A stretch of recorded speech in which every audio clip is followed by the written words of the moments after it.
Well, there is also a reality that was happening as the summer wore on, that the Trump voters were actually lying because they were so tired of being interrupted at dinner with phone calls to their mobiles from pollsters. And there were some of them that were saying, well, I'm neutral, I'm undecided. Maybe I like RFK. And subsequently, he joined with Trump. And the Democrats did everything they could to keep him on the ballot because they thought that he would take votes from Trump, as if people were going to be so daft not to realize that he's no longer a candidate.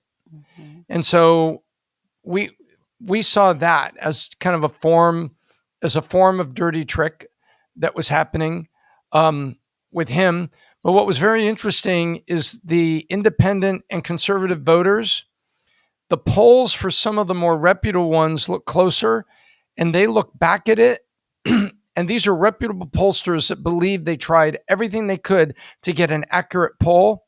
They're like, we feel there was considerable fatigue among conservative voters, or when someone comes up to you with a clipboard coming outside of the grocery store and was asking you, people in America don't usually say they're conservative out loud because they're concerned about, people around them, hollering at them, challenging them. Oh, you're a racist, you're evil. And so people would say, well, I'm undecided, or they would say, I think I'm voting for Biden. I'm not sure, but I think I am. Mm-hmm. And we found out that through the polling process that there were people that were so tired of being polled that they actually took that, which means that they were frightened to freely speak what their real position was. Mm-hmm. And we think that was horrible. And election night showed that among some of the better pollsters were looking at the results and saying, wow, mm-hmm. we really tried to get it right. The only way this works is some of those people either made up their mind at the last second or were truly fatigued at polling, but were concerned about being called racist, evil.